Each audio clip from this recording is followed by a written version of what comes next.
Why are they in suits? Nah, dodge, bro. Worried about how it looks. Ooh, damn. Damn, that's so extra. Oh, that was so cool. Oh, damn. Holy shit. Fuck the eyes. Fuck the eye stuff. Why you gotta keep going for the eyes, man? That's a low blow. That's a cheap shot. I mean, damn, real on the brink. To some people, Tomb Raider King may look like a soul leveling knockoff, but to me, I see a diamond in the rough, and we're gonna talk about it. What is up? Welcome back. Welcome if you're new. My name is Mark, and if you want to see my reaction to episode 1 of Tomb Raider King, which I highly recommend, go check it out in the description down below. Also, while you're down there, make sure the like button, subscribe, and the notification bell.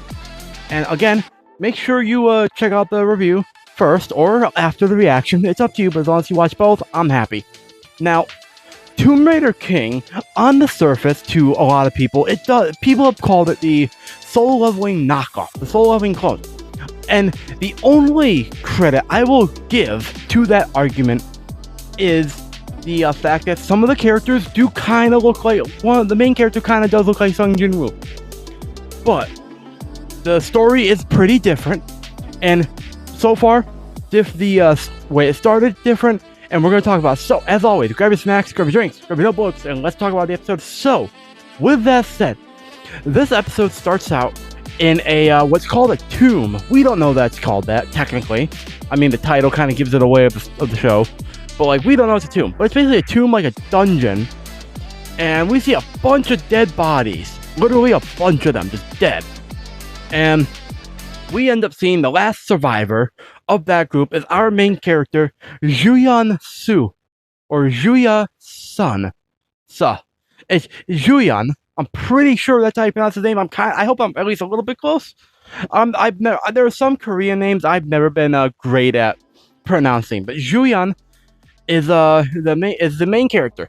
He is struggling a lot against what's a giant snake. And when I say giant, I mean giant, bro. And this snake, it kicks his ass, but he puts up a very good fight. Off the bat, I will say this episode looks really good. This show, I have a feeling this show is gonna look really good. I might even say it's gonna be on the same level as Solo Leveling in terms of quality. And something tells me maybe the story will be better. But the fight itself looks good, but it's very, like, one-sided. Like, our boy, Juyeon, is not gonna survive. At least that's what it looks like. Because by the end of the fight, he loses both his legs. But just before the snake is gonna come and chew him up, he calls out to, like, a guy named Taehoon, I'm pretty sure. Taehoon or Taehoon. A guy who I don't remember the last name, but he is like we learn later on. I'll say it now, for the sake of reviewing this. We learn that he's a monopolizer, and like he's a very rich man. And so Juyeon calls out his name, and just as he's about to die, everything pauses. Literally pauses, and a voice speaks out.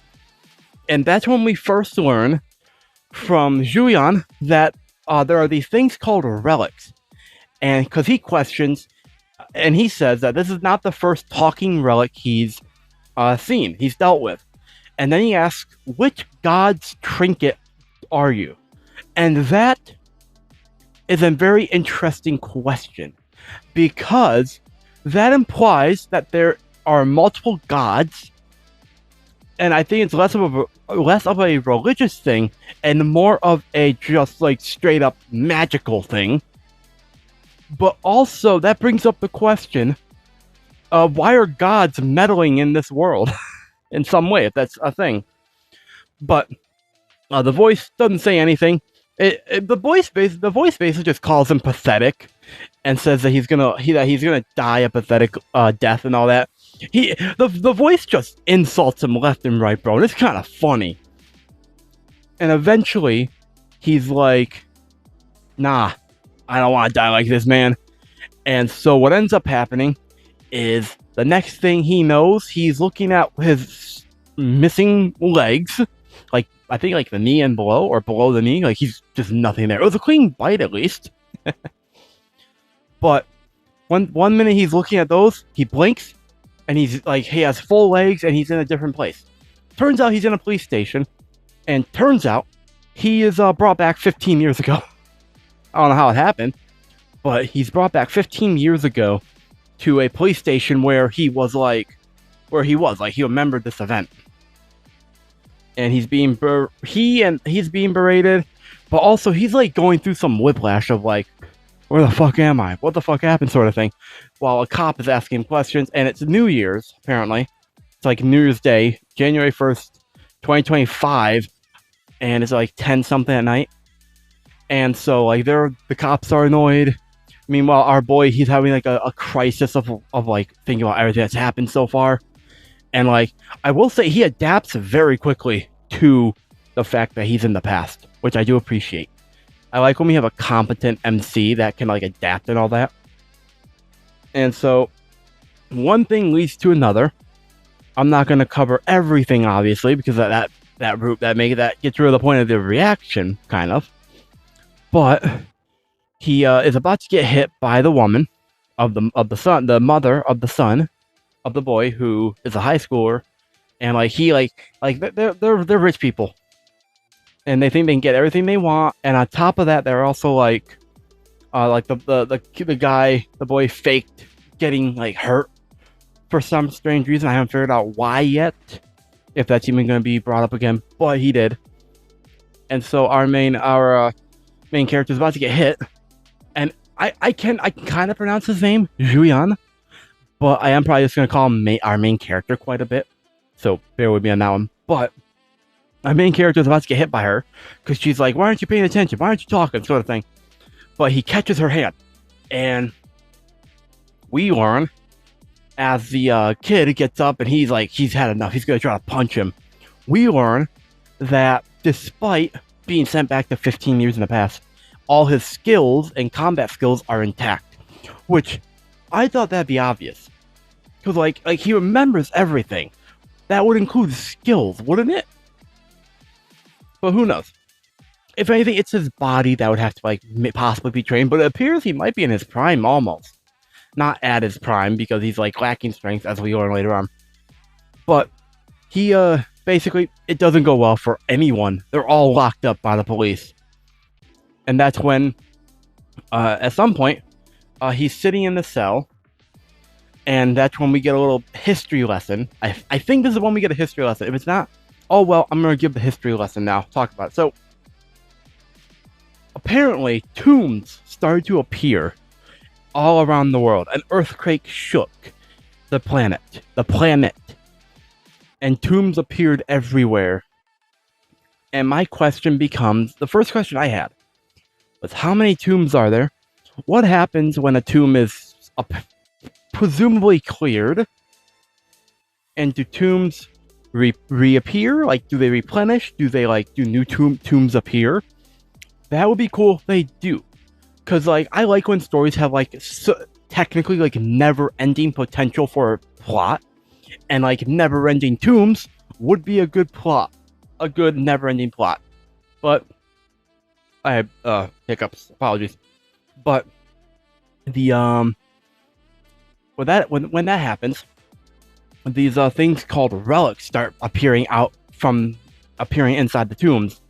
And these relics, the fascinating thing is, these relics are from myth. I cannot say that word well. Myth, like a mythological tales, folk tales, popular fiction, and like fiction in general, and just like it's very fascinating to me what that means. That's I love when there's so many things that could be given as like a relic or like as a tool or something. I love when there's variety. I just love it so much, man. And so, but that's really cool. And I wonder what the limit is. Is the limit based on like imagination, or is there like a physical limit, or like who decides what's appears in the tombs. I have so many questions about that. But meanwhile, once that all happened, we also got to learn that at some point, unfortunately, before that though, our main character, he got the archaeological relic. Very useful skills that allow him to see very clearly within a meter or more, I think. And so he's like very smart. But we start to learn that with the relics came like tomb raiders, going through, and like, because when you touch a relic, you gain a power too, which is really cool. But I wonder, is the power connected to the relic, or can the power be unrelated to the relic and it's just like the thing that gives you the power? That's the real question I have. Then we get to learn that at some point, as like everything started happening, it became a lawless wasteland as well, which is not surprising. Also kind of surprising that there's no police at all. But eventually, tombs started being like taken over, so to speak, by like conglomerates, rich people essentially, and they've been monopolizing it. And the main character, he ends up being scouted by TKHB or TKBC Corporation, I think, something like that, with the Taehoon guy, and he is scouted by him, and he makes him a fortune, but unfortunately, he dies in the end. He's led to his death. It's just a bad luck, man. This guy, he's also like struggling for money back then, and like he drew the worst lot in life from the sounds of it, man. Doing what he has to for money and stuff, taking all the jobs he can, just like, damn, man, poor guy. And so he's planning on like taking revenge because he's back there, and because he knows everything now. He presumably he still knows a lot of information about the future. And so like the guy, he's then like, yo, what if I do this sort of thing? But before, as he's thinking about that, hold on. Apologies, I am back. Might be a little laggy. At least on my end, it looks a little laggy. But as he's like thinking about all that, a pop-up screen appears, and it's like a quest window similar to the whole soul leveling. But it basically, he's like given quests and stuff that only he can see. Which, like, yeah, I can see that being technically a soul leveling knockoff. But at the same time, I'm almost certain soul leveling is not the first story to do that. Especially because I read a lot of manhwas, which are Korean stories, Korean webcomics, and they a lot of them they riff off of each other. And so something tells me soul leveling probably wasn't the very first one to do it. And so, I mean, who's really the clone here?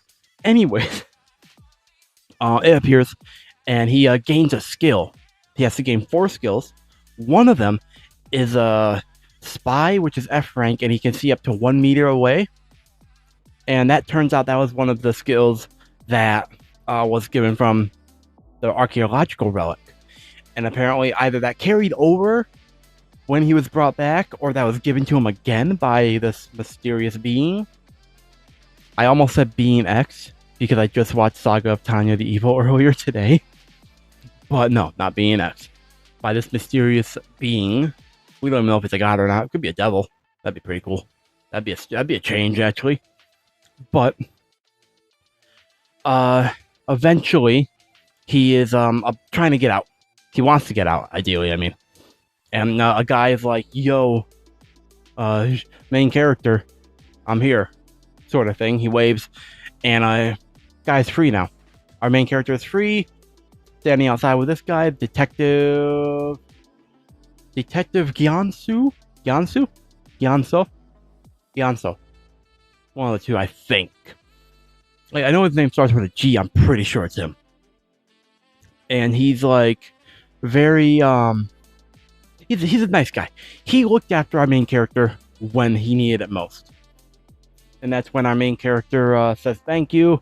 They walk for a little bit, and then they part their ways.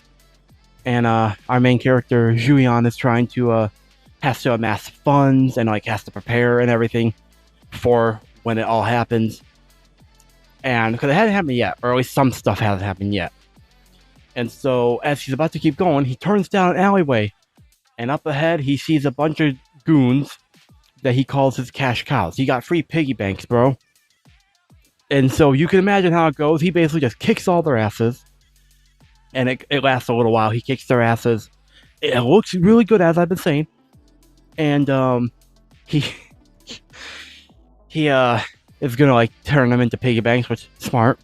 But then as there's like two left, the main guy, the main goon, the main piggy bank, he pulls out a very special looking, like almost Egyptian dagger blade thing. At least that's the vibe I got based on the color scheme and the overall design. But he pulls it out, and the one guy's like, be careful, what if it actually kills him, sort of thing. But the guy's like, doesn't matter, sort of thing, let's just do it. But then our main character looks at it, and he recognizes that's a relic, and then he gets the most mischievous smile ever, and he's like, oh, that's mine now, thanks. And he basically just got free money. He's getting free money and a free relic, and all he has to do is just punch a couple of goons. That's not bad. That's not bad for an afternoon, for 10-15 minutes. But then that's where they end the episode, and that's a immediate cliffhanger. There's like no preamble, nothing. And so I think it's kind of funny. I didn't realize we were at 21 minutes, by the way, when I was watching it. But also the OP and ED, really good. I might release a reaction. I haven't decided yet on that, but at the very least, I did check it out in the reaction for the episode, so check that out as well. But yeah, really, it was a really good episode, man. I enjoyed this so much. This is definitely like a diamond in the rough. That if it can be distinguished, it can distinguish itself more to the common person from itself. If it can distinguish in the eyes of the common person, if it can distinguish itself from solo leveling, I genuinely think it could be on the same level as it so far. And I've never read the source material like I have with solo leveling. I read the source material for that, but I've not read the source material for Tomb Raider King. But I can already tell, and I usually have a pretty good eye for if something's going to be really good, and this is going to be really good. But with that said, let me know what your thoughts are in the comments down below. I am very curious what your thoughts were on the episode, my review, my recap, and everything in between. Check out the reaction as well. There might be a preview at the beginning so you can see what you're getting into. But yeah, reactions down below in the description down below, and maybe in the comments, but at least it's down there. You also get exclusives when you join the Patreon. And while you're down there, make sure you like button, subscribe, hit the notification bell, hype the video on the YouTube mobile app.